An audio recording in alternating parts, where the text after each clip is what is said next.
కాంగ్రెస్ రావచ్చు ఇక్కడ, అంతేగాని టీఆర్ఎస్కి లేదు, అసలు లేదు, టీఆర్ఎస్కి లేదు. ఇవాళ కూడా లిక్కర్ స్కామ్లో బాబు గారు దొరికారంట, పెద్ద ఆయన. ఆల్రెడీ ఫోన్ ట్యాపింగ్లో కేసీఆర్ గారు ఉన్నారని వార్తలు వస్తున్నాయి. మరి ఇన్ని రకాల స్కాములు జరిగి ఇన్ని రకాల మోసాలు చేస్తే మళ్ళీ తీసుకొచ్చుకుని ఏం చేసుకుంటారు?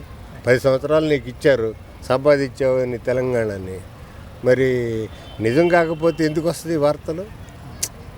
ఇప్పుడు ఫోన్ ట్యాపింగ్ అనేది ఎవరు మనం చెప్పింది కాదు, ఆ డిపార్ట్మెంట్ వాళ్ళే, ఎవరైతే ఫస్ట్ ప్లేస్ సెకండ్ ప్లేస్లో ఉన్నవాళ్ళే చెప్తున్నారు ఆయనే చేయించాడు మాతోనని.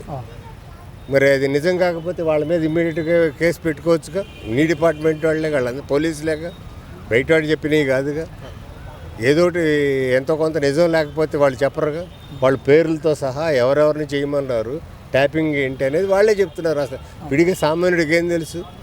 ఫోన్ ట్యాపింగ్ అంటే ఎలా చేస్తారు ఏంటని ఎవరికి తెలుసు? వాళ్ళు చెప్తున్నారు కాబట్టి తెలుస్తుంది. అది నువ్వు చేయమన్నావు కాబట్టి మేము చేసామంటున్నారు వాళ్ళు. మరి అలా తెలిసి కూడా మళ్ళీ పబ్లిక్ మినిమం నాలెడ్జ్ లేకపోతే ఎలా బాగుపడుతుంది దేశం కానీ రాష్ట్రాలు కానీ?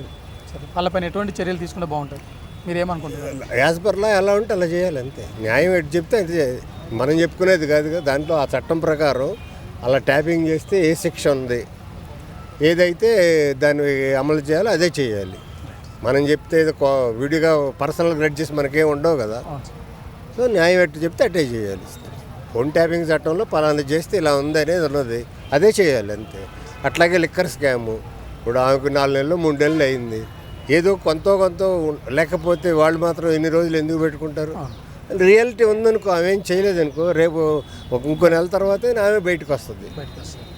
ఏది ఏమి అక్కడ అన్యాయం జరగకపోతే, ఆమె స్కామ్లో లేకపోతే ఒక నెల ఇబ్బంది ఉంటుంది. మరి తప్పదు కదా. నీ మీద అపవాదం వచ్చినప్పుడు అది నువ్వు ప్రూవ్ చేసుకోవాల్సిన బాధ్యత మనదే.